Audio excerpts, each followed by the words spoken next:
ನಮಸ್ಕಾರ ಸ್ನೇಹಿತರೆ, ನಾವು ಈ ಒಂದು ವಿಡಿಯೋದಲ್ಲಿ ಶಿಕ್ಷಕರ ನೇಮಕಾತಿ 2026ಕ್ಕೆ ಸಂಬಂಧಪಟ್ಟ ಹಾಗೆ ಅಂದರೆ ಸ್ವಲ್ಪ ನೋಟಿಫಿಕೇಷನ್ ಬಗ್ಗೆ ಚರ್ಚೆಯನ್ನು ಮಾಡೋಣ. ಮತ್ತು ಈಗ ಆಲ್ರೆಡಿ ಏನೇನು ನಿರ್ಧಾರಗಳು ಆಗ್ತಾ ಇದ್ದಾವೆ ಅನ್ನೋದ್ರ ಬಗ್ಗೆನೂ ಕೂಡ ಒಂದಷ್ಟು ನಾವು ಇಲ್ಲಿ ಡಿಸ್ಕಸ್ ಮಾಡ್ತಾ ಹೋಗೋಣ. ಅದಕ್ಕೂ ಮುಂಚೆ ನೀವೇನಾದರೂ ನಮ್ಮ ಯೂಟ್ಯೂಬ್ ಚಾನಲನ್ನು ಸಬ್ಸ್ಕ್ರೈಬ್ ಮಾಡ್ಕೊಂಡಿಲ್ಲ ಅಂದರೆ ಸ್ನೇಹಿತರೆ ದಯವಿಟ್ಟು ಸಬ್ಸ್ಕ್ರೈಬ್ ಮಾಡ್ಕೊಳ್ಳಿ. ನೋಡಿ, ಶಿಕ್ಷಕರ ನೇಮಕಾತಿ ನಾವೆಲ್ಲರೂ ಅಂದ್ಕೊಂಡಂತೆ ಆಗಿದ್ದರೆ ಇಷ್ಟೊತ್ತಿಗಾಗಲೇ ನೇಮಕಾತಿನೇ ಮುಗಿದು ಹೋಗ್ಬೇಕಾಗಿತ್ತು. ಯಾಕಂದರೆ ಬಹುತೇಕ ಒಂದೂವರೆ ವರ್ಷ ಆಯಿತು.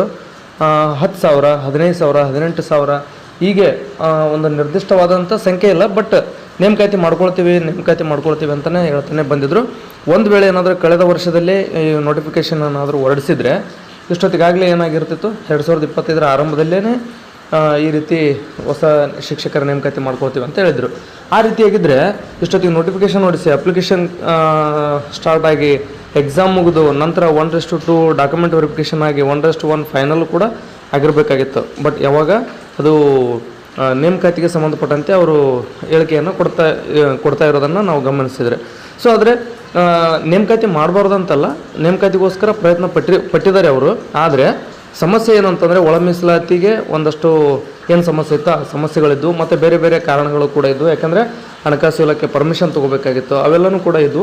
ಇದೆಲ್ಲ ಸಮಸ್ಯೆಗಳ ನಡುವೆ ಈಗ ಎಲ್ಲವೂ ಕೂಡ ಒಂದು ಅಂತಿಮ ಹಂತಕ್ಕೆ ಬಂದಿರತಕ್ಕಂಥ ವಿಚಾರ ನಿಮ್ಗೆ ಆಲ್ರೆಡಿ ಗೊತ್ತಿದೆ.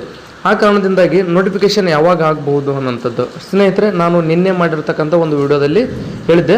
ಅಂದರೆ ಅದು TETಗೆ ಸಂಬಂಧಪಟ್ಟಂತೆ ವಿಡಿಯೋ ಮಾಡಿದ್ದೆ. ಆ ಕಾರಣಕ್ಕೋಸ್ಕರ ಮತ್ತೆ ಶಿಕ್ಷಕರ ನೇಮಕಾತಿದು ಸಪ್ರೇಟ್ ಮಾಡೋಣ ಅಂದ್ಕೊಂಡು ಈ ಒಂದು ವಿಡಿಯೋದಲ್ಲಿ ನಾನು ನಿಮಗೆ ಮಾಹಿತಿಯನ್ನು ನೀಡ್ತಾ ಇದ್ದೀನಿ. ನೋಡಿ, ನೋಟಿಫಿಕೇಷನ್ ಯಾವಾಗ ಆಗ್ಬೋದು ಅನ್ನೋದನ್ನು ನಾವು ಇಲ್ಲಿ ಚರ್ಚೆಯನ್ನು ಮಾಡೋದಾದರೆ ನಿಮ್ಗೆ ಆಲ್ರೆಡಿ ಗೊತ್ತಿರ್ಬೋದು, 5,267 ಈ ಒಂದು HK ಭಾಗಕ್ಕೆ ಈಗ ಆಲ್ರೆಡಿ ನೇಮಕಾತಿ ಮಾಡ್ಕೊಳ್ಳೋದಕ್ಕೆ ಸರ್ಕಾರ ಅಂದರೆ ಅವಕಾಶ ಮಾಡಿಕೊಟ್ಟಿರ್ತಕ್ಕಂಥದ್ದು ತಮ್ಗೆ ಗೊತ್ತಿದೆ. ಇನ್ನು ಉಳಿದಂತೆ HK ಭಾಗಕ್ಕೆ ಹಣಕಾಸು ಇಲಾಖೆಯಿಂದ ಪರ್ಮಿಷನ್ ಸಿಕ್ಕಿಲ್ಲ ಅಂತಕ್ಕಂಥದ್ದು ಸದ್ಯಕ್ಕಿರ್ತಕ್ಕಂಥ ಮಾಹಿತಿ. ಅಂದರೆ ಕಳೆದ ಒಂದು ವಿಧಾನಸಭೆ ಅಧಿವೇಶನದಲ್ಲಿ ಸ್ವತಃ ಶಿಕ್ಷಣ ಸಚಿವರೇ ಹೇಳಿದರು. ಏನು ಹೇಳಿದರು ಅಂತಂತಂದರೆ, ನಾವು 5,267 ಹುದ್ದೆಗಳಿಗೆ HK ಭಾಗಕ್ಕೆ ನೇಮಕಾತಿ ಮಾಡ್ಕೊಳ್ತೀವಿ.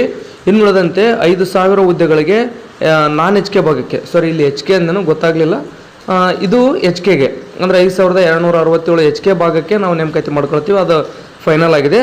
ಇನ್ನುಳಿದಂತೆ HK ಭಾಗಕ್ಕೆ ಇಲ್ಲಿ ಏನು 5,000 ಹುದ್ದೆಗಳಿಗೆ ನಾವು ಹಣಕಾಸು ಇಲಾಖೆ ಪರ್ಮಿಷನ್ ತೊಗೊಂಡು ನೆಕ್ಸ್ಟ್ ನಾವು ನೋಟಿಫಿಕೇಷನ್ ಮಾಡ್ತೀವಿ ಅಂತ ಹೇಳಿದರು.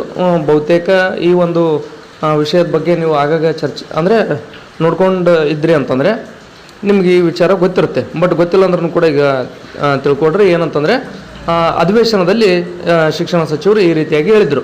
ಅಂದರೆ ಇದು ಆಲ್ರೆಡಿ ಒಪ್ಪಿಗೆ ಸಿಕ್ಕಿದೆ. HK ಭಾಗಕ್ಕೆ HK ಭಾಗಕ್ಕೆ ಹಣಕಾಸು ಇಲಾಖೆ ಪರ್ಮಿಷನ್ ತೊಗೊಂಡು ನಾವು ನೇಮಕಾತಿ ಮಾಡ್ಕೊಳ್ತೀವಿ. ಒಟ್ಟಾರೆಯಾಗಿ 10,267 ಹುದ್ದೆಗಳು ಆಗ್ತವೆ ಅಂತ ಹೇಳಿದರು. ಆ ನಂತರ ಕೆಲವೊಮ್ಮೆ 15,000 ಹೇಳಿದರು, ಕೆಲವೊಮ್ಮೆ 18,000 ಹೇಳಿದರು. ಸೊ ಅದೇನು ಸುಳ್ಳಲ್ಲ, ಬಹುತೇಕ ಅವು ಏನಾದರೂ ಎಡೆಡ್ ಸ್ಕೂಲಿನೂ ಆಗಿದ್ರೂ ಕೂಡ ಆಗಿರ್ಬೋದು. ಅಂದರೆ ಅನುದಾನಿತ ಶಾಲೆಗಳೇನಿರ್ತವೆ ಅನುದಾನಿತನೂ ಕೂಡ ಆಗಿರ್ಬೋದು. ಸೊ ಆ ಕಾರಣಕ್ಕೋಸ್ಕರ ಅವರೆಲ್ಲ ಶಿಕ್ಷಕರ ನೇಮಕಾತಿಯನ್ನು ಒಳಗೊಂಡಂತೆ 15,000, 18,000 ಹಿಂಗೆ ಹೇಳಿರ್ಬೋದು. ಬಟ್ ಸದ್ಯಕ್ಕೆ ನಮಗೆ ಸ್ಪಷ್ಟನೆ ಸಿಕ್ಕಿರ್ತಕ್ಕಂಥದ್ದು ಏನು ಅಂತಂತಂದರೆ, ಬಹುತೇಕ 10,267 ಹುದ್ದೆಗಳಿಗೆ ಅಂದರೆ ಸರ್ಕಾರಿ ಶಾಲೆಗಳಲ್ಲಿ ಪ್ರಾಥಮಿಕ ಶಿಕ್ಷಕರ ಹುದ್ದೆಗಳಿಗೆ, ಪ್ರಾಥಮಿಕ ಶಾಲಾ ಶಿಕ್ಷಕರ ಹುದ್ದೆಗಳಿಗೆ ಮತ್ತು ಪದವೀಧರ ಪ್ರಾಥಮಿಕ ಶಾಲಾ ಶಿಕ್ಷಕರ ಹುದ್ದೆಗಳನ್ನು ಒಳಗೊಂಡಂತೆ 10,267 ಹುದ್ದೆಗಳನ್ನು ನೇಮಕಾತಿ ಮಾಡ್ಕೊಳ್ತಕ್ಕಂಥದ್ದು ಖಾತ್ರಿ. ಹಾಗಾದರೆ ನೋಟಿಫಿಕೇಷನ್ ಯಾವಾಗ ಅನ್ನೋದನ್ನು ನೋಡೋದಾದರೆ, ಈಗ ಅದರಲ್ಲಿ 5,267 ಕ್ಲಿಯರ್. ಬಟ್ ಇನ್ನು 5,000 ಹುದ್ದೆಗಳಿಗೆ ಅಂದರೆ ಇಲಾಖೆ ವತಿಯಿಂದ ಹಣಕಾಸು ಇಲಾಖೆಗೆ ಪ್ರಸ್ತಾವನೆ ಹೋಗಿರ್ಬೋದು. ನಾವು 5,000 ಶಿಕ್ಷಕರನ್ನು ನೇಮಕಾತಿ ಮಾಡ್ಕೊಳ್ತೀವಿ ಅಂತೇಳಿ ಈ ಹಣಕಾಸು ಇಲಾಖೆಗೆ ಪ್ರಸ್ತಾವನೆ ಹೋಗಬೇಕಾಗುತ್ತೆ. ಅದು ಹೋಗಿದೆಯೋ ಇಲ್ಲ ಅನ್ನೋಂಥದ್ದು ಮಾಹಿತಿ ನನಗೆ ಗೊತ್ತಿಲ್ಲ. ಮತ್ತು ಇರಲಾರ್ದನ್ನೆಲ್ಲ ಹೇಳ್ಕೊಂಡು ಕೊಡುವಂಥ ಕೆಲಸನ ನಾನು ಮಾಡೋಕ್ಕೆ ಹೋಗೋದಿಲ್ಲ. ಅದು ಪ್ರಸ್ತಾವನೆ ಹೋಗಬೇಕು. ಒಂದು ವೇಳೆ ಹೋಗಿತ್ತಂದರೆ ತುಂಬ ಒಳ್ಳೆಯದು, ಯಾಕಂದರೆ ಅದು ಜಲ್ದಿನೇ ಪ್ರೊಸೆಸ್ ಮುಗಿದ್ಬಿಡುತ್ತೆ. ಒಂದು ವೇಳೆ ಹೋಗಿಲ್ಲ ಅಂತ ಅಂದ್ಕೊಡ್ರಿ, ಹೋಗಿಲ್ಲ ಅಂತಂದರೆ 5,000 ಹುದ್ದೆಗಳಿಗೆ ನೇಮಕಾತಿ ಮಾಡ್ಕೊಳ್ಳೋದಕ್ಕೆ ಅವಕಾಶ ಮಾಡಿಕೊಡ್ರಿ ಅಂತೇಳಿ ಹಣಕಾಸು ಇಲಾಖೆ ಪ್ರಸ್ತಾವನೆ ಹೋಗ್ಬೇಕು. ಆ ಹುದ್ದೆಗಳಿಗೆ ಹಣಕಾಸು ಇಲಾಖೆ ಒಪ್ಪಿಗೆ ಕೊಡಬೇಕು. ಒಪ್ಪಿಗೆ ಕೊಟ್ಟ ನಂತರ ಈ 5,000 ಹುದ್ದೆಗಳನ್ನು ಜಿಲ್ಲಾವಾರು ಅವುಗಳನ್ನು ಹಂಚಿಕೆ ಮಾಡ್ತಾರೆ. ಅಂದರೆ ಯಾಕಂದರೆ ಈ ಒಂದು ನೇಮಕಾತಿ ಪ್ರಕ್ರಿಯೆ ಅಂತಕ್ಕಂಥದ್ದು ಡಿಸ್ಟ್ರಿಕ್ಟ್ ವೈಸ್ ಇರುವಂಥದ್ದು ತಮಗೆ ಗೊತ್ತಿದೆ. ಈ ರೀತಿ ಜಿಲ್ಲಾ ವೈಸ್ ಅವನ್ನ ಡಿವೈಡ್ ಮಾಡ್ತಾರೆ 5,000 ಹುದ್ದೆಗಳನ್ನು. ಆ ರೀತಿ ಆ ಒಂದು ಪ್ರಕ್ರಿಯೆ ಮುಗಿದ ಮೇಲೆ ನೋಟಿಫಿಕೇಷನನ್ನು ರೆಡಿ ಮಾಡ್ಕೊಳ್ತಾರೆ. ಮತ್ತು ರೋಸ್ಟರ್ ಮಾಡಬೇಕಲ್ವಾ, ಯಾಕಂದರೆ ಈಗ ಮೊನ್ನೆ ಏಪ್ರಿಲ್ 24ರಂದು ಏನಾಯಿತು, SC-Aಕ್ಕೆ 5.25 ಮತ್ತು SC-Bಗೆ 5.25 ಮತ್ತು SC-Cಗೆ 4.5, ಅಂದರೆ ಈ ರೀತಿಯಾಗಿ 15% ಏನು ಮೀಸಲಾತಿದೆ SC ಅವರಿಗೆ, ಅದರಲ್ಲಿ ಈಗ ಒಳ ಮೀಸಲಾತಿಯನ್ನು ಕಲ್ಪಿಸಿರ್ತಕ್ಕಂಥದ್ದು ತಮ್ಗೆ ಗೊತ್ತಿದೆ. ಇದಕ್ಕೆ ಸಂಬಂಧಪಟ್ಟಂತೆ ಅಂದರೆ ABC ಏನು ವರ್ಗೀಕರಣ ಮಾಡಿದರೆ, ಈ ವರ್ಗೀಕರಣದ ಪ್ರಕಾರ ರೋಸ್ಟರ್ನ ರೆಡಿ ಮಾಡಬೇಕಾಗತ್ತೆ. ರೋಸ್ಟರ್ ರೆಡಿ ಆದ ತಕ್ಷಣವೇ ಶಿಕ್ಷಕರ ನೇಮಕಾತಿ ಆಗುವಂಥದ್ದು 100ಕ್ಕೆ 100 ಶತಸಿದ್ಧ. ಇನ್ನು ಕೆಲವರು ನಾನು TETನೇ ಪಾಸಾಗಿಲ್ಲ ಮತ್ತೇನು ಮಾಡೋದು ಅಂತ ಕೆಲವರು ಪ್ರಶ್ನೆ ಸಹಜವಾಗಿ ಬರ್ತವೆ. ನಿಮಗೂ ಹೇಳುವಂಥದ್ದು ಏನಪ್ಪ ಅಂತಂದರೆ, ಖಂಡಿತವಾಗಲೂ ಮೇ ತಿಂಗಳಿನಲ್ಲಿ TET ಆಗುತ್ತೋ ಇಲ್ವೋ ನಾನು ಅದ್ರ ಬಗ್ಗೆ ಗ್ಯಾರಂಟಿ ಕೊಡಲ್ಲ, ಬಟ್ CTET ಮಾತ್ರ 100% ಆಗುತ್ತೆ. ಈಗ ಆಲ್ರೆಡಿ ನೀವು ಇದೇ ವರ್ಷದ ಫೆಬ್ರವರಿ 8ರಂದು CTET ಎಕ್ಸಾಮ್ ಬರೆದಿದ್ರಿ, ಅದರಲ್ಲಿ ಕೆಲವರು ಪಾಸಾಗಿದ್ರಿ. ಪಾಸಾದಂಥವ್ರಿಗೆ ಈಗ ನೀವು ಶಿಕ್ಷಕರ ನೇಮಕಾತಿಯಲ್ಲಿ ಭಾಗವಹಿಸೋದಕ್ಕೆ ಅವಕಾಶ ಸಿಕ್ತು.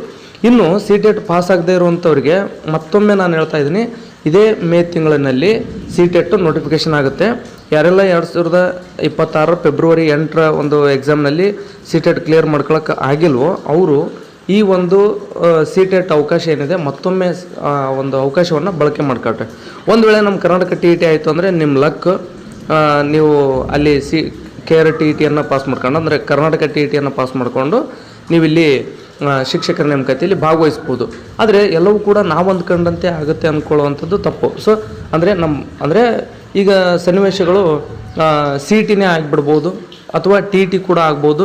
ಸೊ ಹೀಗೆ ಇದೇ ರೀತಿ ಆಗುತ್ತೆ ಅಂತೇಳಿ ಸ್ಪಷ್ಟವಾಗಿ ಶೈಕ್ಷಣಿಕ ವಲಯದಲ್ಲಿ ಯಾರೂ ಕೂಡ ಹೇಳೋದಕ್ಕೆ ಸಾಧ್ಯ ಇಲ್ಲ. ಅಂದರೆ ಇಷ್ಟೊಂದು ಯೂಟ್ಯೂಬರ್ಸ್ ಇದ್ದಾರೆ, ಎಲ್ಲರೂ ಕೂಡ ಹೇಳಿದ್ರೂ ಕೂಡ ಈ ರೀತಿ ಆಗ್ಬೋದು ಅಂತ ಅಂದರೆ ಗೆಸ್ ಮಾಡ್ತೀವಿ, ಈ ರೀತಿ ಆಗ್ಬೋದು ಅಂತೇಳಿ. ಬಹುತೇಕ ನಿಜ ಆಗ್ತವೆ, ಆದರೆ ಕೆಲವೊಮ್ಮೆ ಏನಾಗುತ್ತೆ ಅಂತಂದರೆ ಅದೇನೇ ಮಾಡಿದ್ರೂ ಕೂಡ ಅಧಿಕೃತವಾದಂಥ ಮಾಹಿತಿ ಆಗಿರೋದಿಲ್ಲ. ಇದೇನಪ್ಪ ಅಂದರೆ ನಾವು ಶೈಕ್ಷಣಿಕ ವಲಯದಲ್ಲಿ ವಿಚಾರವನ್ನು ಇಟ್ಕೊಂಡಿರ್ತೀವಿ, ಮಾಹಿತಿಯನ್ನು ಸಂಗ್ರಹಿಸ್ತೀವಿ, ಆ ಮಾಹಿತಿ ಆಧಾರದ ಮೇಲೆ ವಿಡಿಯೋಗಳನ್ನು ಮಾಡ್ತಿರ್ತೀವಿ. ಬಟ್ ಇಲ್ಲಿ ಹೇಳುವಂಥದ್ದು ಏನಂತಂದರೆ TETಗೋಸ್ಕರ ನೀವು ವೇಟ್ ಮಾಡ್ದೇನೆ, ಅಂದರೆ TET ಮತ್ತು CTET ಎರಡೂ ಸಿಲೆಬಸ್ ಸೇಮ್ ಇರೋದ್ರಿಂದ ನೀವು CTETಗೆ ಪ್ರಿಪೇರ್ ಆದರೆ ಅಂದರೆ ಅದರ ಅರ್ಥ TETಗೂ ಕೂಡ ಪ್ರಿಪೇರ್ ಆದಂತೆಯೇ. TET ಆಯಿತು ಅಂದರೆ ನಿಮ್ಮ ಅದೃಷ್ಟ, TET ಪಾಸ್ ಆಗಿರಿ, ಶಿಕ್ಷಕರ ನೇಮಕಾತಿಯಲ್ಲಿ ಭಾಗವಹಿಸಿ ನೀವು ಶಿಕ್ಷಕರ ಆಗ್ಬೋದು. ಮತ್ತು ಒಂದು ವೇಳೆ TET ಆಗಲಿಲ್ಲ ಅಂತಂದರೆ, ನೋಟಿಫಿಕೇಷನ್ ಆಗಲಿಲ್ಲ ಅಂದರೆ CTET ನೋಟಿಫಿಕೇಷನ್ ಮೇ ತಿಂಗಳಿನಲ್ಲಿ 100% ಆಗುತ್ತೆ. ಅಲ್ಲಿ CTET ಅಪ್ಲಿಕೇಶನ್ ಹಾಕಿ ನೆಕ್ಸ್ಟ್ ನೀವೇನು ಮಾಡಿರಿ ಅಂತಂದರೆ ಒಂದು CTET ಕ್ಲಿಯರ್ ಮಾಡ್ಕೊಂಡು ರೆಡಿ ಆಗಿಬಿಟ್ರಿ ಅಂತಂದರೆ ಶಿಕ್ಷಕರ ನೇಮಕಾತಿಯಲ್ಲಿ ನೀವು ಕೂಡ ರೆಡಿ ಆದಂತೆಯೇ. ಮುಂದಿನ ನಿರ್ಧಾರಗಳು ಏನು ಅಂದರೆ ಇವಿಷ್ಟನ್ನು ನಾನು ನಿಮಗೆ ತಿಳಿಸ್ಕೊಟ್ಟಿದ್ದೀನಿ. ಬಹುತೇಕ ಹಾಗಾದರೆ ನೋಟಿಫಿಕೇಷನ್ ಯಾವಾಗ ಶಿಕ್ಷಕರ ನೇಮಕಾತಿದು ಇದನ್ನು ನಾನು ಮೇನ್ ಹೇಳಬೇಕಾಗಿತ್ತು, ಬಟ್ ಹೇಳಿದ್ದೀನಿ. ಬಟ್ ಮತ್ತೊಂದು ಸಾರಿ ಸಂಕ್ಷಿಪ್ತವಾಗಿ ಒಂದು 15-20 ಸೆಕೆಂಡ್ನಲ್ಲಿ ಹೇಳ್ತೀನಿ ಕೇಳ್ರಿ. ಈಗ ಆಲ್ರೆಡಿ ನಾನು ಹೇಳಿರ್ತಕ್ಕಂಥ ವಿಷಯವನ್ನು ರಿಪೀಟ್ ಮಾಡ್ದಂಗೆ ಆಗುತ್ತೆ. ಸೊ ಆ ಕಾರಣಕ್ಕೋಸ್ಕರ ಏನಪ್ಪ ಅಂದರೆ ನೋಟಿಫಿಕೇಷನ್ ಯಾವಾಗ ಆಗುತ್ತೆ ಅಂದರೆ ಹಣಕಾಸು ಇಲಾಖೆ 5,000 ಹುದ್ದೆಗಳಿಗೆ ಈಗ ಪರ್ಮಿಷನನ್ನು ಕೊಡಬೇಕು ನೇಮಕಾತಿ ಮಾಡ್ಕೊಳ್ಳೋದಕ್ಕೆ. ಆ ಹಣಕಾಸು ಇಲಾಖೆ ಪರ್ಮಿಷನ್ ಕೊಟ್ಟ ತಕ್ಷಣ ಅವುಗಳನ್ನು ಜಿಲ್ಲಾವಾರು ವಿಂಗಡಣೆ ಮಾಡಬೇಕು. ಹುದ್ದೆಗಳನ್ನು ಜಿಲ್ಲಾವಾರು ವಿಂಗಡಣೆ ವರ್ಗೀಕರಣ ಆಗಬೇಕು. ಅಂದರೆ ಡಿಸ್ಟ್ರಿಕ್ಟ್ ವೈಸ್ ಅವೆಲ್ಲ ಹಂಚಿಕೆ ಆಗ್ತವೆ ಹುದ್ದೆಗಳು.